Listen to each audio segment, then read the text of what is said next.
உடுமலைப்பேட்டை தொகுதி பொள்ளாச்சி தெற்கொன்றிய மாக்கினமட்டி ஊராட்சியில் உள்ள உயர்நிலைப்பள்ளிக்கு கட்டணம் கட்டுவதில் ஏற்கனவே அந்த பள்ளியில் 2-3 மரங்கள் பெரிய அளவில் இருக்கின்றது. அந்த மரங்களை எடுப்பதில் பொதுப்பணித்துறை காலதாமதம் செய்கிறார்கள். அவை மாண்புமிகு அமைச்சர் அவர்கள் தனி கவனம் செலுத்தி இந்த பொதுப்பணித்துறையினோடு அரசு அதிகாரிகளை அனுப்பி வைத்து அந்த மரங்களை எடுத்தால் உடனடியாக பணிகள் துவங்குவதற்கு வசதியாக இருக்கும். அவை மாண்புமிகு அமைச்சர் அவர்கள் அதை செய்து தருவாரா என்பதை மாண்புமிகு பேரவைத் தலைவர் வாயிலாக அறிய விரும்புகிறேன். மாண்புமிகு அமைச்சர் மாண்புமிகு பேரவைத் தலைவர்களே, ஏற்கனவே நம்ம தான் நம்முடைய மாண்புமிகு பொதுப்பணித்துறை அமைச்சருடைய கவனத்திற்கு கொண்டு சென்று எவ்வளோ விரைவாக அந்த பணியை செய்ய முடியுமோ. ஏன்னா இதோடைய தரம் உயர்த்ததுன்னு பார்த்தீங்கன்னா 2014, 2015 இதோட தரம் உயர்த்தப்பட்டிருக்கின்ற அதே வளாகத்தில் தரம் உயர்த்தப்பட்டிருக்குது என்று சொன்னாலும் அதற்கான இன்ஃப்ராஸ்ட்ரக்சர் நம்ம கொடுக்காம விட்டுட்டோம் நாம. ஸோ அதற்கான இந்த பணிகளை உடனடியாக பண்ண ஏற்கனவே சொன்ன வந்து 2.33 கோடி ரூபாய் ஒதுக்கீடு செய்வது மட்டும் அல்லாமல் அந்த பணி நடைபெறுவதற்கு தடையாக இருக்கின்ற நீங்கள் சொன்ன மாதிரி அந்த மரத்தை அகற்றுவதாக இருந்தாலும் சரி, அதையெல்லாம் பொதுப்பணித்துறை அமைச்சர் கவனத்தில் கொண்டு சென்று உடனடியாக அந்த பணியை மேற்கொள்ளப்படும் என்பதை நான் தெரிவித்துக் கொள்கிறேன். மாண்புமிகு உறுப்பினர் ராதாகிருஷ்ணன்.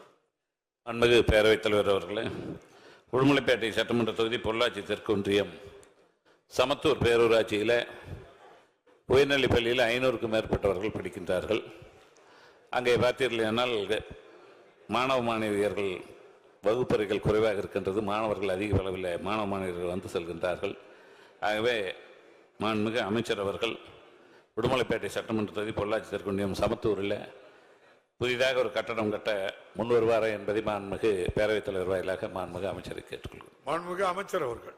மாண்புமிகு பேரவைத் தலைவர்களே, நம்முடைய மாண்புமிகு சட்டமன்ற உறுப்பினர் சொன்னது போல ஒரு ஆட்சி மாற்றம் ஏற்பட்ட பிறகு அரசு பள்ளியின் மீது அதிகப்படியான நம்பிக்கை வைத்து இன்றைக்கு சேரக்கூடிய மாணவர்கள் எண்ணிக்கை அதிகமாக இருக்கிறது என்பது எங்களுக்கான ஒரு பெருமை தான்.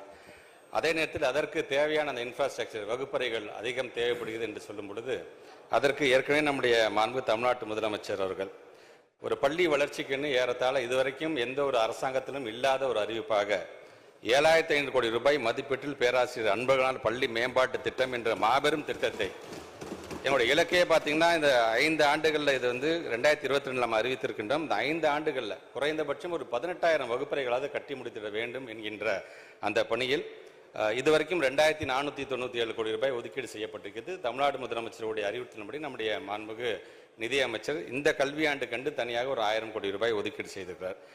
ஓவரால் ரிப்போர்ட் நீங்கள் பார்த்தீங்கன்னா இந்த திட்டத்தினோட மொத்த மதிப்பீடு 7,500 கோடி ரூபாய். இதுவரை ஒதுக்கீடு நிதி 2,497, இந்த கல்வியாண்டு 1000 என்று 3,497 கோடி ரூபாய் ஒதுக்கீடு செய்யப்பட்டிருக்கின்றது.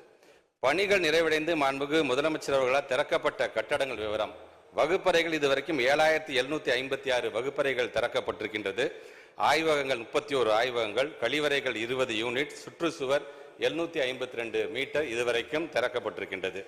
தற்போது பணிகள் நடைபெற்று வருபவை என்று பார்க்கும் பொழுது வகுப்பறைகள் ஏறத்தாழ 6,353 வகுப்பறைகள், ஆய்வகங்கள் 351 ஆய்வகங்கள், கழிவறைகள் 357, சுற்றுச்சுவர் 940 மீட்டர் என்று இப்போ தொடர்ந்து இந்த பணிகள் நடைபெற்று கொண்டிருக்கின்றது.